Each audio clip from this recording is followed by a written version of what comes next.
샬롬 반갑습니다. 좋은 아침입니다. 주님의 성령이 오늘도 저와 여러분들과 함께 하시는 복된 하루 되시기를 축복합니다. 오늘 하나님께서 저와 여러분들에게 주시는 말씀으로 창세기 32장 22절에서 32절까지 우리 함께 읽어보도록 하겠습니다. 밤에 일어나 두 아내와 두 여종과 11 아들을 인도하여 야복 나루를 건널세 그들을 인도하여 시내를 건너가게 하며 그의 소유도 건너가게 하고 야곱은 홀로 남았더니 어떤 사람이 날이 새도록 야곱과 씨름하다가 자기가 야곱을 이기지 못함을 보고 그가 야곱의 허벅지 관절을 치매 야곱의 허벅지 관절이 그 사람과 씨름할 때에 어긋났더라. 그가 이르되 날이 새려하니 나로 가게 하라. 야곱이 이르되 당신이 내게 축복하지 아니하면 가게 하지 아니하겠나이다. 그 사람이 그에게 이르되 내 이름이 무엇이냐. 그가 이르되 야곱이니이다.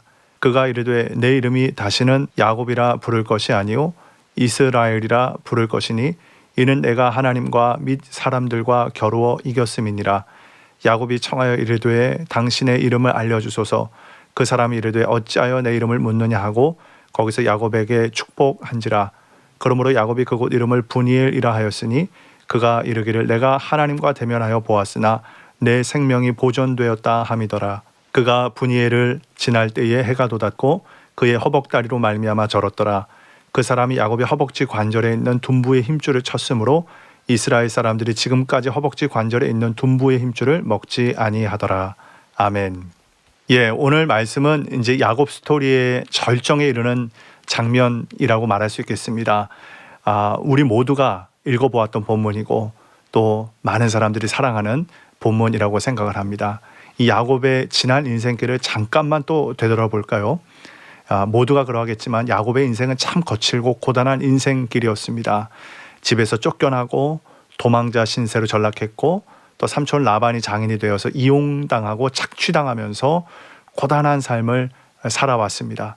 그래서 하나님이 정하신 때가 되어서 야곱을 다시 고향으로 돌아오게 하시는데 아직 형하고 화목하게 되지 못한 상태가 자꾸만 발걸음을 무겁게 합니다. 이 분노에 가득 찬 라반의 마음을 만져주시는 하나님이 야곱에게 큰 힘이 되지 않았겠습니까? 길목에서 만난 하나님의 군대 또한 얼마나 큰 위로와 격려가 되었겠습니까?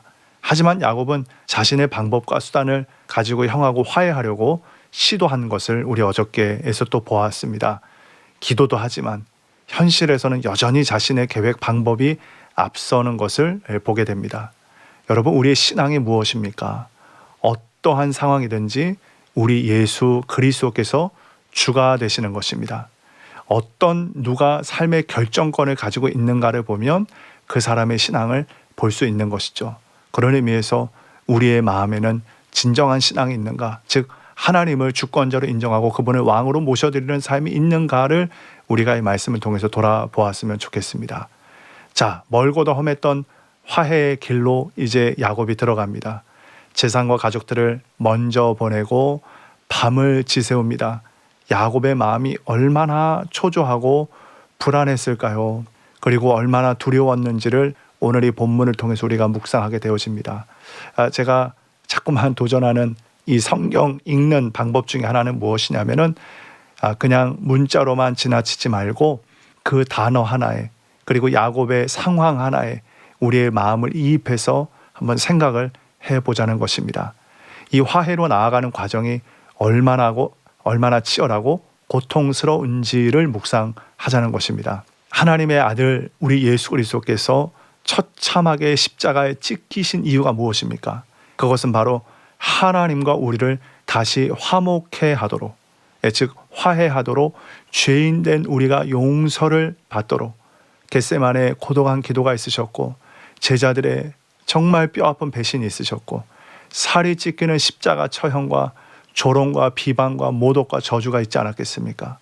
고향 땅으로 돌아가기 위해서 형 에사와 반드시 화해가 필요한 지금의 상황에 야곱은 앞이 잘 보이지 않는 밤중에 야복강을 홀로 건너게 됩니다. 재산과 가족을 에서에게로 먼저 떠나보내고 결국에는 혼자 남았다라는 것입니다. 자, 이때 어떤 사람이 갑자기 야곱과 씨름을 하는 장면이 보게 됩니다. 자, 이 부분에 대해서 우리가 영적으로 그 내용이 아니라 그 영적인 그 메시지를 가지고 좀 묵상하기를 원하는데, 야곱은 이 사람과 어떻게 또 씨름을 하느냐? 처절하게 씨름을 합니다. 어느 정도로 처절하느냐? 허벅지 관절을 그 사람이 치니까 야곱이 너덜너덜하게 서 있을 수도 없을 텐데도 그 사람을 붙잡고 씨름을 합니다. 지금 야곱은 한밤중에 천사와 씨름을 하고 있는 것입니다. 자신을 가장 잘 아는 가족들조차도 야곱이 이렇게 힘겨운 씨름을 하는 것을 알 도리가 없죠. 하나님 안에서 때로 나의 문제가 다뤄질 때 밖으로 요란스럽게 드러나지 않는 경우가 많습니다. 내 내면에서 싸워야 되는 경우, 나의 삶에서 내가 홀로 싸워야 되는 싸움이 있다라는 것이죠. 이 허벅지 뼈는 오늘날로 굳이 따지자면 엉덩이 뼈인데, 이 엉덩이 뼈가 부서지면 사람은 서 있을 수가 없습니다. 즉 이 장면을 생각해 볼 때 야곱이 얼마나 죽기 살기로 덤벼들었을지, 얼마나 처절하게 붙잡고 있었을지를 생각을 해봅니다. 단순히 문자가 아니라 야곱의 몸부림을 또 묵상을 해보는 것이죠. 자, 이 씨름이 아주 격렬하게 이어지니까 날이 셉니다. 그리고 이 천사가 그 장소를 떠나려고 했을 때 야곱이 이렇게 붙잡으면서 마지막으로 이야기합니다. 당신이 내게 축복하지 아니하면 내가 가게 하지 아니하겠나이다. 이보시오, 지금 당신하고 나의 싸움은 끝나지 않았습니다. 가긴 어딜 가십니까? 끝장을 보십시다. 라고 야곱은 붙잡는 것입니다. 왜 그 사람을 붙잡았습니까? 모든 축복이 하나님으로부터 온다는 것을 야곱이 고백했다는 것입니다. 이 포인트가 얼마나 중요한지요. 여러분, 그래서 우리는 그동안 야곱의 삶을 묵상해 왔습니다. 야곱은 집에서 쫓겨나서 갈피를 잡지 못하고 광야에서 헤맬 때 도와주신 하나님이 있었지만, 사기꾼과 같은 삼촌 라반 밑에서 일하면서 얼마나 많은 자신의 깨와 계획들이 드러났는지요. 자신의 힘과 자신의 방법으로 자신의 삶을 살아오지 않았겠습니까? 그런데 마지막에 아무것도 남지 않은 이 외로운 싸움에서 한 가지 깨닫는 것은, 하나님이 나를 축복하지 않으면 나는 아무것도 아닙니다. 그래서 하나님 나를 복 주세요. 하나님 나를 살려주세요. 당신만이 나를 복 주실 수 있는 유일한 대상이십니다. 라고 고백을 하는 것입니다. 어마어마한 교만의 죄악에서 겸손의 새로운 모습으로 거듭나는 야곱의 모습을 우리가 보게 되어지는 것입니다. 이때 이 천사가 야곱에게 이렇게 이릅니다. 너 이름이 무엇이냐? 내 이름은 야곱입니다. 그랬더니 그 사람이 이렇게 얘기합니다. 너는 다시는 야곱이라 하지 않을 것이요 이스라엘이라 부를 것이다. 왜냐하면 너가 하나님과 및 사람들과 겨루어서 이겼기 때문이다. 자, 야곱은 어떠한 이름입니까? 속여서 빼앗아 취하는 자, 발 뒤꿈치를 붙잡은 자라고 여러분 잘 알고 계시죠? 이름은 곧 그 사람의 정체성을 의미하지 않겠습니까? 그 사람의 존재, 그 사람의 본질, 그 사람의 실체에 대해서 이야기하는 것이 바로 이름입니다. 야곱의 실체는 발 뒤꿈치를 붙잡은 자였습니다.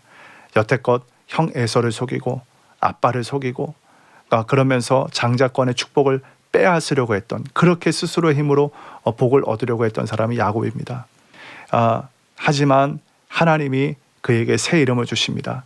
너의 본질과 정체성이 속이고 빼앗는 교만한 인생이었으나 이제는 더 이상 그렇게 살지 말고 너는 그렇게 더 이상 살지 않을 것이고, 그 존재의 의미를 이스라엘로 변화시켜 주시는 것입니다. 이 이스라엘의 이름 뜻이 무엇이겠습니까? 이스라라는 이 히브리어는 하나님이 다스리신다, 통치하신다 이런 뜻이고, 엘이라는 것은 하나님이라는 뜻이죠. 즉 하나님이 통치하신다, 하나님이 다스리신다. 할렐루야. 여러분, 얼마나 놀랍습니까? 이 야곱이 이스라엘 되었다라는 것입니다. 야곱의 믿음을 통해서 하나님이 통치하시고 다스리시는 것이 온 천하 만민에 드러난다라는 것입니다. 이것이 연약한 한 인생에서 열방을 향하신 하나님의 계획으로 드러난다라는 것을 우리는 말씀을 통해서 보게 되는 것입니다. 원래 인간이라는 존재는 스스로를 의지하며 자기의 깨와 자기의 계획에 빠져서 그렇게 스스로 살아갈 수밖에 없지만, 하나님의 전적인 은혜를 붙잡고 새로운 존재로 거듭났을 때 하나님이 다스리신다. 고린도서 5장 17절 말씀하시죠. 그런즉 누구든지 그리스도 안에 있으면 새로운 피조물이라. 이전 것은 지나갔으니 보라 새 것이 되었도다. 야곱은 지금 이 하나님의 축복을 의지하면서 씨름했을 때 이제 더 이상 옛 존재와 같이 살지 않고 새로운 존재로 거듭나게 되는 것입니다.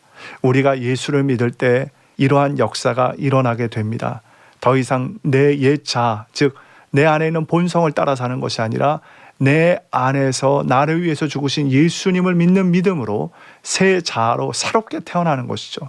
더 이상 사람을 속이거나 내 꾀를 의지하는 것이 아니라 겸손과 담대함과 용기와 하나님이 말씀하시는 그 성령을 따라가는 그 놀라운 형태로 우리가 부활하게 되어지는 그 은혜가 이 본문 안에 담겨 있다는 것입니다. 십자가와 부활의 복음이 놀랍게 담겨 있는 것을 보게 되어집니다. 사랑하는 여러분, 우리 모두가 이 야곱과 같은 인생길을 걷고 있지 않겠습니까? 너무나 고단하고 너무나 괴롭고 때로는 억울하고, 하지만 우리가 이 인생길을 걸으면서 우리의 축복이 어디로부터 오는지를 고백하고 그 하나님으로부터는 축복을 받아 누림으로 말미암아 우리도 이스라엘된, 즉 새로운 이름을 받아 새로운 정체성으로 부활의 영광에 이를 수 있는 저와 여러분의 모든 삶이 될 수 있기를 우리 주 예수님의 이름으로 간절히 축복합니다.